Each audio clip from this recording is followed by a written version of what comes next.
So we're back to sludge and food waste and cake, and there's a reason we had cookies and not cake, because we knew cake was going to be mentioned a lot. But now we're at food waste. So the next speaker is Mike Curtis. He's Director of Product Development for Quantum Biopower of Southington, Connecticut.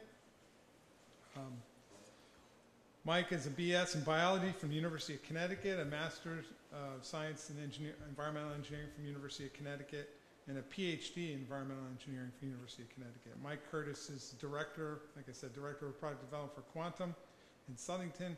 In his role, he leads new anaerobic digestion projects from concept to engineering to initiation of construction.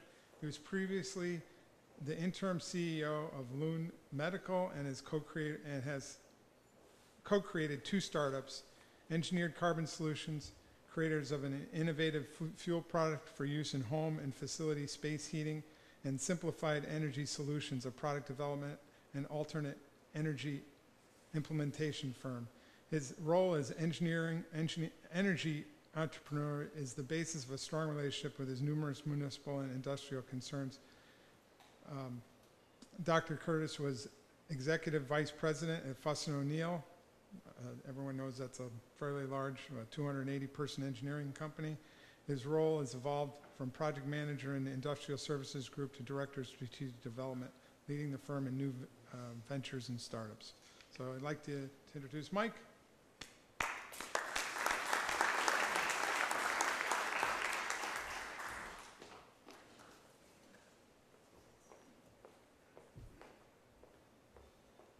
Hello. So I'm here in a suit and tie, which is a unique and wonderful experience. So thank you for having me. And I don't see Jay out here, but thank you for inviting me. Jay, he was the one who originally contacted me on this. So hell has frozen over twice in 12 years. And for those who lost an awful lot of sleep the other night, the Cubs won. And I think that I'd be remiss if I remember correctly. Mike Emmon from Manchester used to pitch in the organization, so like, whoo, this is something. This is amazing. The other 12 years was my team, the Red Sox. So I did stay up till 1 o'clock in the morning watching this stupid thing, and I'm here anyway. So we go from there. I do an awful lot of stuff. And in addition to the long list of things, there's a few other things. I've got, research work going on with National Science Foundation in some wastewater sensor work, some biogas cleanup stuff. I mean, it's just I get involved in an awful lot of things. And as it relates to operations, I have a pretty active project that I'm working on with UConn right now. And if there's an operator or manager, wastewater manager out here who would be interested in being interviewed as part of this market fix, please just drop me a card. I may not have time this afternoon because I'm getting on a plane at 5 to spend any time with you, but I want to be back in touch. I'm shilling for another effort as we speak here. So through networking, I came upon Quantum Biopower. And I talk to an awful lot of people all the time. And the day after I went and visited this facility, I called them up and said, I really, really want you to want to work there. And because my ego, if you feel this little pinch in your ribs, it's my ego. So if you feel that, it's definitely me. And I said, you really want me to work for you? I mean, just here's what I can do. And so we gave it a test run, and now it's a pretty full-time gig, anywhere from 35 to 50 hours a week. And I work an awful lot of hours and don't really have a vision of retiring at all soon because I'm having an awful lot of fun. So the company is owned by the Supreme Group. Supreme Industries, this is the only corporate stuff we're going to show here. Supreme Industries is a Connecticut firm based in Harwinton, Connecticut. It's got 3 sites. They started land clearing, and now I call them a linear land clear. They are the largest linear land clear, gas pipelines, rights-of-ways, things along that line, particularly in tough terrain east of the Mississippi. There's 300 people doing this work. And as a result of this and the maintenance of the yards they've got in 3 locales, they bring materials in and they turn out topsoil through composting operations. And what's there, they produce an awful lot of stuff that goes into bags for Lowe's and Home Depot. It's called topsoil, it's called loam, it's called whatever it's called. And they've got a very sizable forest products division. They make other things inside of there as well. They were searching for a way to basically mine the energy associated with the material that ends up on site. And there's really not a lot of viable gasification, large-scale gasification things, and they really, they didn't go down that path. They spent some money. This is long before I got involved, and ended up with digestion as a quite viable alternative with a very nice pro forma associated with it, as a way to basically mine the energy contained in organic waste. The regs, the rules in the region and really the nation are changing. We're going from a classic waste management, put the sludge in a truck, bring it to a place and burn it, to a place where there is mandated material recovery. Vermont, Massachusetts, Connecticut, New Jersey, California, and many new states are coming on with source segregation rules, mandated source segregation rules. It just creates a market opportunity. Solid waste can get disposed of anywhere from $60 to $120 a ton, sometimes north of that. So the ability to bring things in and recycle and create a viable product on the far end can create a pretty positive pro forma, a pretty positive business outlook. Into material recovery. Connecticut specifically manages 2.3 million tons of solid waste every year. That's a lot, right? And nominally, plus or minus, I call it 25, but 22% I think is the measured number that is food waste. So Connecticut has mandated a 60% solid waste reduction, recovery, reuse mandate in the next decade, plus or minus. Food waste is perhaps the leading contributor of all landfill leachate pollution, and it fits in well with Connecticut's mandate for solid waste reduction, and Massachusetts has a parallel law that grabbing this and recycling it and reusing it creates business, creates an opportunity. Connecticut specifically has a 500,000 ton per year recovery goal from food waste. And if you look at the mandates that are out there, I'm just going to deal with two states right now because it's our two most active states, Connecticut and Massachusetts. They both adopted very stringent, very strong source segregation mandates. In Connecticut, currently the threshold is 2 tons per week, 104 tons per year. If you produce that, then if there is a composting or a an organics recycling facility near you, someplace that can take this and process it, you must bring it there. You have to. It's mandated. Now, obviously, the regulatory teeth associated with that evolve and increase over time, but it is the beginning of a source segregation industry that is generating tons per year, thousands of tons per year of source segregated organic waste, food waste specifically. I'm going to get into sludge a little bit later, but right now we're talking specifically food waste, right? Connecticut's got rules that mandate that. This is becoming more stringent in the next 5 years. It's going to ratchet down to 1/2 that amount, 1 ton per year. Every Stop and Shop, every IGA, huge numbers of food prep establishments such as this. I mean, the people that are under this umbrella are very, very sizable. There's thousands of them. DEP and Mass DEP have done a pretty good job of mapping these sources out. And I'll show you one here. We are right here in Southington. It's probably 5 miles as the crow flies from here, something like that, right near the north part of town, right near ESPN. Waterbury and Hartford are both within 20 miles of the facility. We open up, people are mandated to source segregate and bring things to us. It doesn't mean we limit it there. We've got materials. People are dying to bring stuff in from New York City, from Boston. We've got materials coming from Wareham, Mass. We are, without getting wet yet, and we're getting wet next month, by the way. December 1 is the projected date of startup, the first receipt of waste. Without getting wet right now, we are 98% subscribed. Right? We haven't turned the key yet. We haven't plugged the ignition in. That's the kind of demand that's out there for this to get going. In Massachusetts, they didn't bother with tiering it down. They just started at 1 ton a week. Very similar regulations. If you build it, they will come. They have to come. All right? So we have projects going on in Massett with 2 we're talking about as we speak right now. People are hiring, enforcement agents. There is a regulatory backbone coming to this, and we're finding no problems, sourcing waste and bringing it in. So our 20-mile radius encompasses both that. Most of you know about digesters, know where they're at.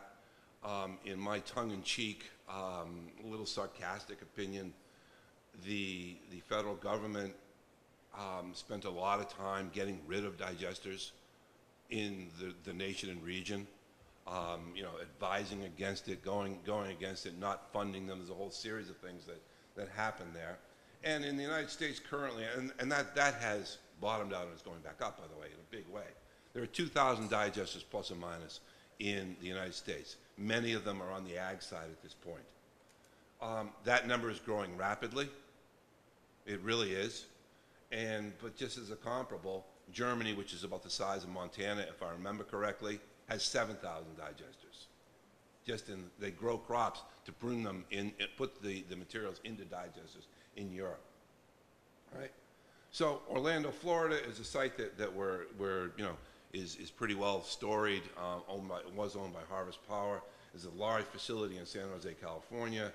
Sacramento is another one. California has been out there in doing this, and this is food waste digestion.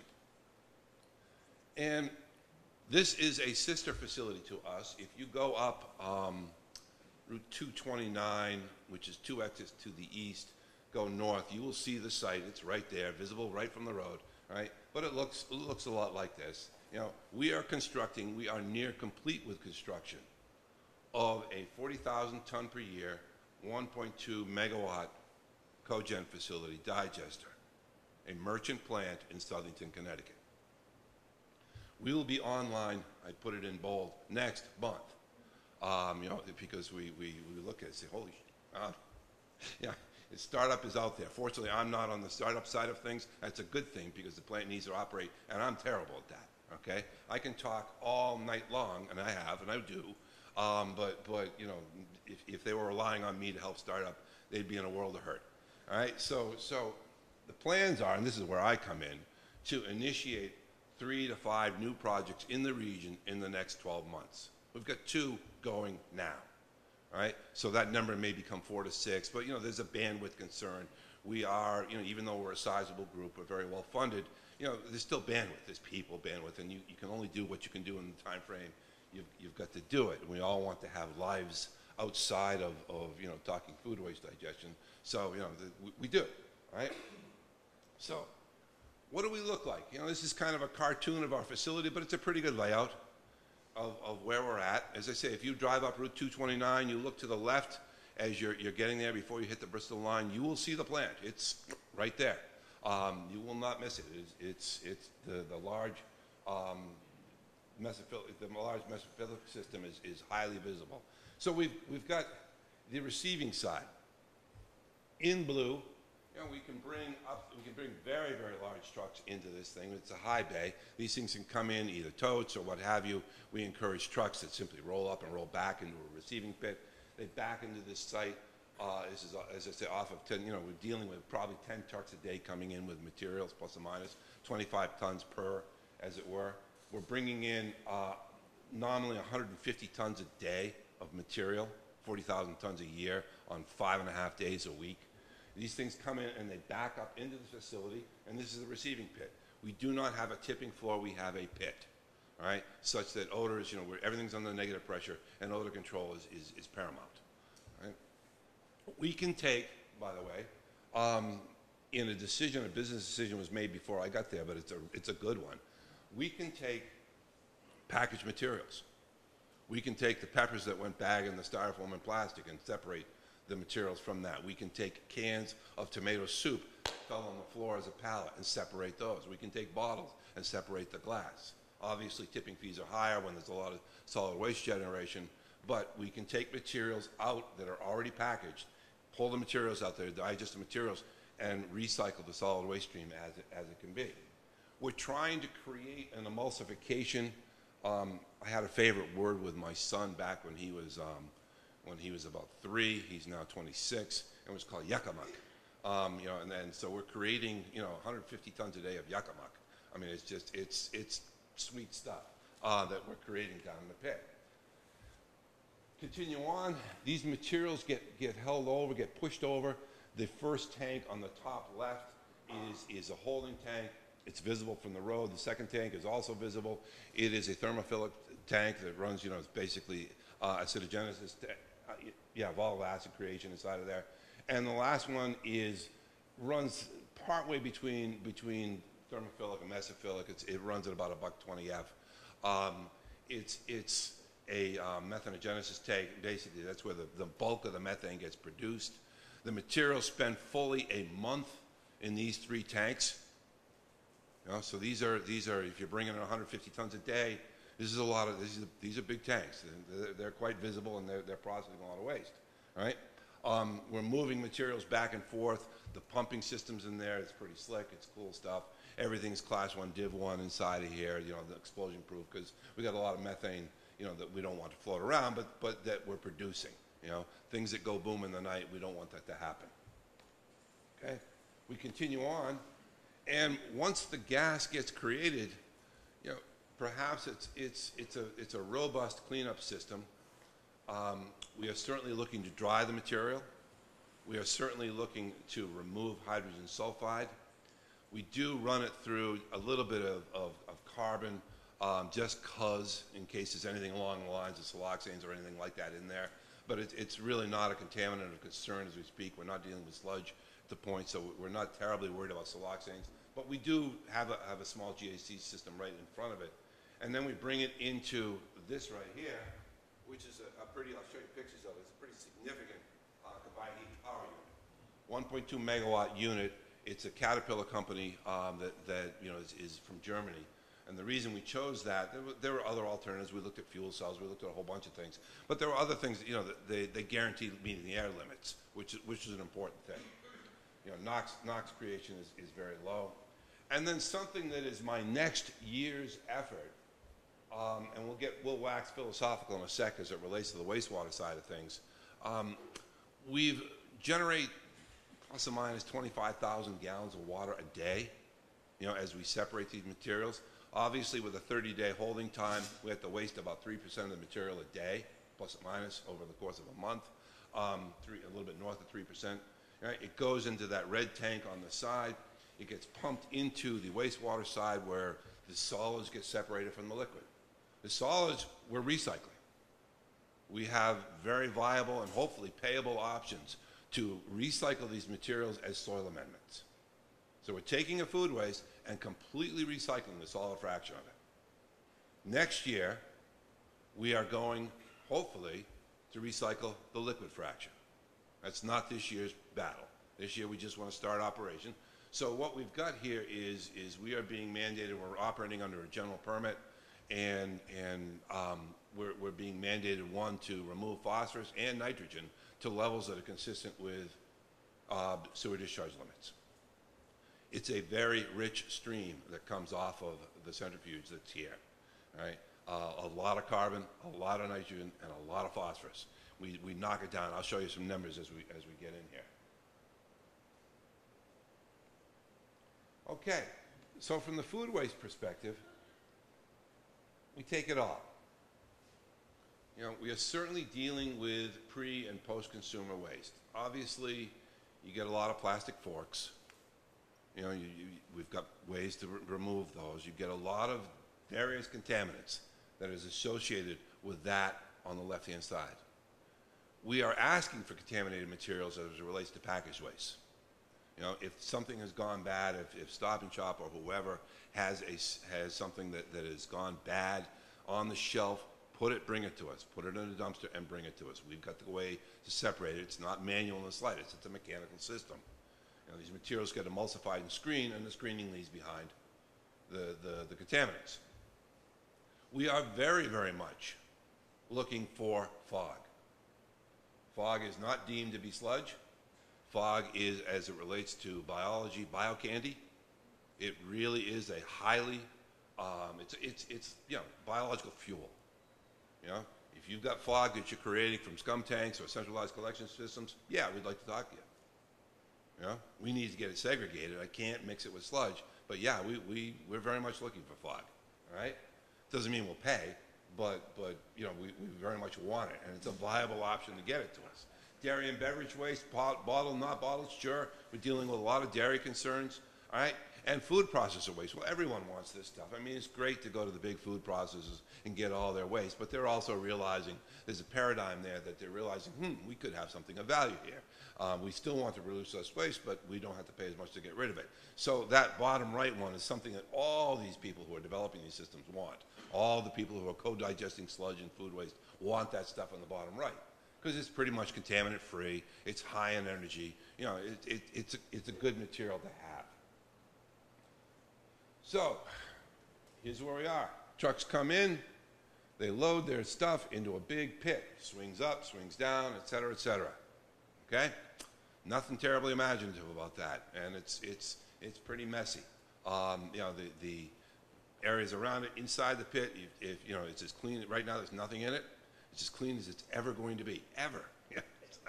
We're taking pictures. We'll have a before and after type of thing, you know. But it goes in there. It's pick and hold material for a day. It's got what, you know, if any of you are Saturday Night Live fans and know what the Bassomatic is, it's got a big Bassomatic, okay? Yeah, a big one, a couple of big ones as a matter of fact. So it's rocking and rolling. It's got some augers in there that are you know, many horsepower that are driving things around and pushing things through screens, et cetera, But you're creating as homogenized, emulsified waste as you can get hold of, okay, inside of this thing. Doesn't that look appealing? Okay, so this is the material sitting inside of a pit in a sister facility in London, Ontario. We won't spend much time on that. The contaminant segregation is done through these series of screens on the right-hand side. Things get dropped off into a dumpster in this case. You know, obviously, Waste Management was on this site. This is not our site. I'm not sure who our vendor is on this one. But these basically are mirror images of what we have, right? You know, goes in there. The material looks like so when it gets processed out of there. It spends. We're dealing with 3 days. You know, we've got holding, we've got thermophilic, we've got mesophilic in order as you go from right to left. Right to left. Yes. Okay. The 3 big tanks up in front there. Spends a month living in these tanks. Right, and a significant proportion, and please don't, you can ask me, but I'd be making up an answer if I told you what percentage of volatiles we pull out, because I just forgot, all right, but I knew it. So if anyone wants to ask the question, I'll say, I don't know. So, you know, and then it goes, the gas gets treated and brought into this system, which looks like ours. This is a 1.2 megawatt cogeneration machine. Right, manufactured. Caterpillar owns the company. It's manufactured in Germany, and it was the reason, as I said, the reason we chose it is it's guaranteed to meet air discharge limits, specifically for NOx and SOx. So, 40,000 tons a year. That's a lot. Right? That's a lot of material. All right, and you know, all the above. We can take it, and we want it all. You know, methane production. Obviously, this is the highlights of the plant. You know, we call it a natural process. Yeah, it is. We certainly have engineered the bejesus out of it. Right? I mean, you know, it's as natural as 150 degrees F is natural. But we've got it heating mixed, and we create a lot of methane. We create buckets and buckets of methane. Sustainable? Yeah, that it is. Right? We have a parasitic load plus or minus of 200 kW thereabouts. So we're pushing 1 megawatt out to the grid on a virtual net metering program. You know, that Southington is consuming. They're buying at X cents per kilowatt hour. All right? We generate a lot of heat.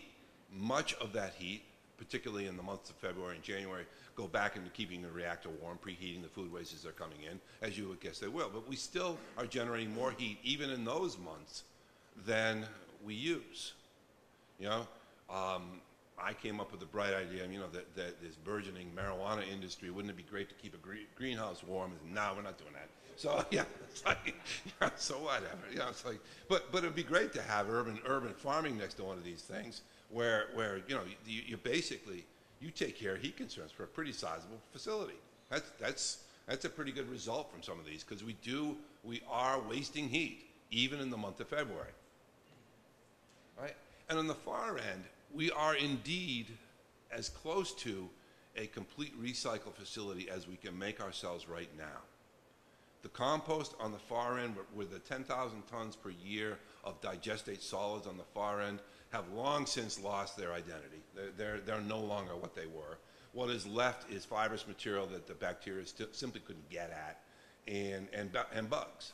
You know, so we bring them. They're going to be composted, and they're basically turned into a soil amendment. Organic compost. We've got ongoing relationships, contracts, development, et cetera, for recycle of the solids. And as I said, in 2017, we're looking at a project. I've talked with a couple people here today about it, of water recycle. You know, we are spending an awful lot of money to remove materials. Digestate holding, centrifuge and compost. We have a struvite system that works quite well up in front of us. We are knocking out almost all the phosphorus in the system. If those of you know what struvite is, if I remember, magnesium, ammonium, phosphate, etc. It's a mineral. It has a resale value. We then go into classic anoxic, you know, aerobic, you know, MBR filtration on the far end, and you know, we produce a waste that is sewer compatible at that point. We spend, I don't know, $1.5 million in capital, a couple $100,000 a year in removing, over the course of 15 to 20 years, many, many, many, many tons of phosphorus and nitrogen. In my biased opinion, those tons of nutrients have value. And if we can figure out a way to grab those and recycle them, that's a preferable outcome. And it also just notches us up on the sustainability ladder as it relates to that. The clean water is held before discharge. If we're bringing in a whole bunch of dry material, we're going to recycle as much of that water back into the mix as we can and not discharge it. We want to operate it nominally at 10% slurry, you know, 10% solids, 90% water. And if you look at what we're going to do, the BOD is mandated about 185. Our BOD is about 1,500, if I remember correctly, of the material coming in, but the COD is in the 100,000 range. So there's a lot of recalcitrant organics that make the thing really brown looking, but that don't really represent oxygen demand. All right? TSS, nominal sewer limits, and you know, these are our limits as it relates to nitrogen and phosphorus coming down the pipe. Yeah. It's a BNR package plant, sure. All right, oxic, anoxic zones, we've got struvite, nitrogen recovery, and membrane filtration as the final step. All right, we come with a wish list. I created this, yeah. So we're currently classified as an industrial process. If we had ag waste, we wouldn't be an industrial process. How does that work? All right, as a result, in some ways, we're looked at as an SIU by the Connecticut DEEP. You know, we're regulated under permit. Fine, we should be, you know. And this precludes, in my opinion, beneficial reuse of the water without extensive O&M restrictions. That water has value, in my opinion. Right? So getting that recycled, redone, you know, extracting that, reusing that for whatever the purpose is, you know, I think has a lot of intrinsic value to it. Right? We have an ideal recycle opportunity. We've got 100 acres of compost at the site. Plus, you know, maybe it's 80, but it's 100 acres of compost. We've got to go to church quite a bit in order to make all this happen. I mean, it's really, we've really got to do an awful lot of regulatory homework in order to get this out of the waste stream and into the recycle stream. Right? You know, we're looking at 22,000 milligrams per liter COD as high as 100,000. We have to get to less than 100 milligrams per liter, greater than 99% removal. 640 milligrams per nitrogen is a modeling projection. We're going to get to less than 15. I mean, we're spending a huge amount of money to get these materials out. And if you multiply 25,000 gallons a day times the concentrations here, you're dealing with tons of material per year, per decade that have value. Having this reclassified and figuring out a way to get it recycled and out of the regulatory spectrum and arena would be a real nice thing to happen. Many of you are aware, keenly aware, of the Connecticut land ban on sludge. If we had a co-digestion facility of food waste and sludge, it all gets lumped. They treat it as a hazardous waste mixing rule, and therefore the material is not up for composting, is not up for beneficial reuse because of the sludge content of it. you know, the regulatory stance in Connecticut, oh, we love projects like this. But yet, a very viable source of digestible organics is precluded from this, which is the sewage sludge component. You can't do it. I mean, it's just not economically viable to do it in a lot of cases because of the land ban restriction and the recycle, restrictions on the far end. All right, regulatory-driven changes, yeah, we're good at that. We are good at regulatory-driven changes. This virtual net metering was a good one. This is something maybe we tackle in 17. I don't know. But this is something that if you have a legislator that you talk to, right, other states, just 20 miles north, don't have a similar land ban. And as a result, we're developing projects up there that are co-digestion. Why not? You know, I mean, it makes sense. They've written rules that are pretty darn elegant in co-locating at a wastewater plant and then excluding the food waste that comes in as a solid waste, and so you don't have a solid waste permit. Why not? It makes sense. You know? So it just goes to the whole social position of offering a sustainable solution to the recycle of numerous waste products, including sludge. Okay? The creation of advanced net metering energy programs. We've got a complicated energy system in Connecticut. You know, we're generating a megawatt. We've got a facility going in Southeast Mass, hopefully. It's going to be a 2 megawatt facility. We've got a facility going in Western Mass. It's going to be a 2 megawatt facility. All right? We've got, right now, if you're in Connecticut, you're keenly aware, if you live in the energy world, you're keenly aware of the subsidies of solar energy. Which, I have a very tongue-in-cheek opinion that you'd have a lot less of it if the subsidies weren't so darn high. And so incentivization of megawatt hours, or what I'll call megawatt hours per megawatt, versus simply megawatts, is something that could benefit, things. Because we are base load. We're base load.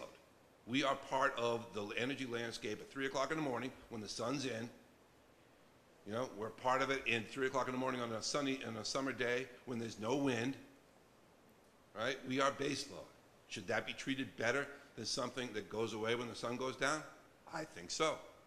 We've got the added advantage of having a real viable thing. And there's no bias in any of this, by the way, just so you know. Yeah. Yeah. I mean, that's the kind of thing where this kind of thinking that incentivizes base load renewables is something that that would benefit the state, in my opinion. All right? So we're looking for collaborators. We are. All right? Performance contract groups, ESCOs that are out there, we've certainly had a number of conversations with those.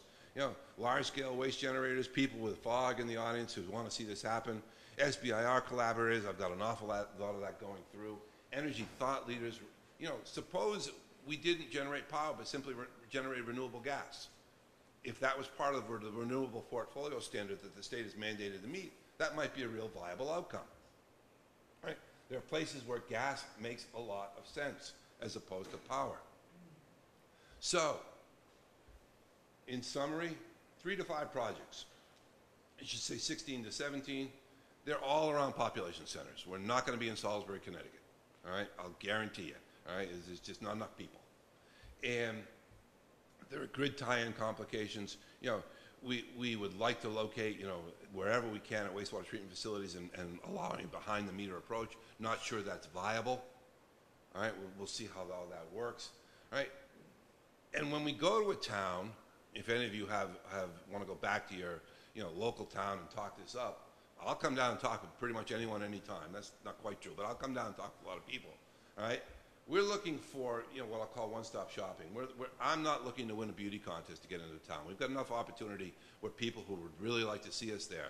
But if you are with a town that you think might want to see this, all right, we've got a couple projects that we need to create, particularly down in the southwest part of the state, all right? And we are, through some regulatory magic, talking sludge digestion systems in Connecticut. They're not off the book, so we've got the money backing us in development here, and we could talk about a significant sludge project if the right thing came along and we could get people's attention on it. And we're not looking to backdoor any groups that are in the sludge business right now, but we're looking to be wonderfully compatible with those groups. And we've got an opportunity and an idea to make that happen. So with that, I thank you. Oh, I didn't take Brian's name off of it. I'm not Brian. And I thank you, and I guess if you have any questions, hit me now, hit me later, whatever. I'm around, okay? Yes, sir.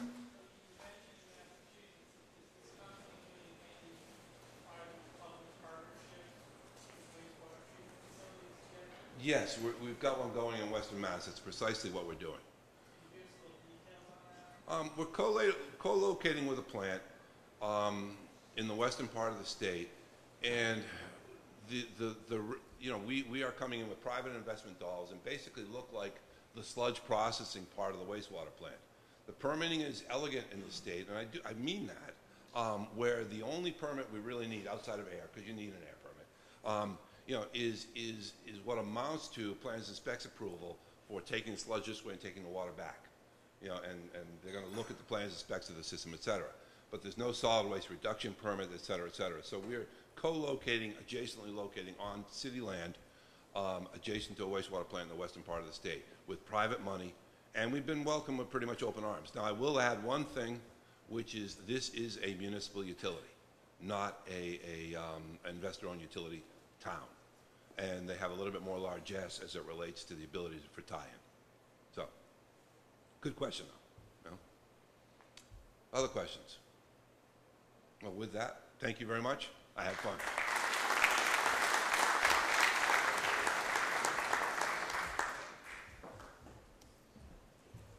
Thank you very much, Mike. It was very informative.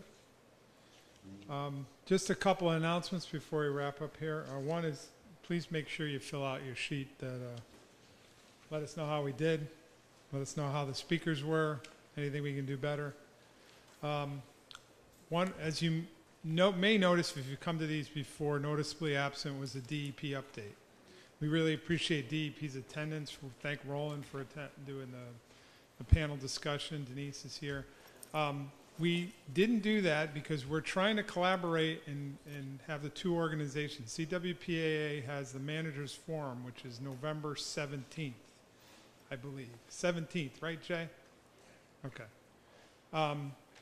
That Managers Forum generally has a little more operator-concentric, but anyone's welcome to come. There'll be a DEP update at that, and to have DEP keep coming to these two events, especially when they're two back-to-back. We'll have another DEP update in the spring, as we normally do. The other thing I'd like to say is the legislative breakfast. We usually have a legislative breakfast. You hear me mention that. We have that generally at the beginning of session. We coordinated through Sid Holbrook, some of the legislative staff at the Capitol, and we'll put a notice out to everybody on that. The idea is not for you to attend that. The idea is for you to notify your legislators in the state of Connecticut. So if you have particular issues and you want them to attend, a lot of times we're basically promoting the Clean Water Fund and make sure that it's well funded. That's one of our main focuses. So both CWPA and CAWPCA jointly host that, and the idea is to get the legislators to attend the breakfast, so not so much you all that come to the breakfast. But we'll reach out to you. Generally, we have the two organizations represented there, and legislators like to hear themselves talk, so generally they're the ones that are speaking on behalf of the environment at this, and we have NUIA in attendance there. So you'll be seeing notice on that. So look for the CWPAA Managers Forum, which is the 17th, which is coming up quick. Fill out your forms. DEP's restructured organization is that there also. You can pick that up. So I think I've covered anything. Did I forget anything? Anyone want me to make any announcements that I missed? All right. Thank you so much for attending, and hope to see you again.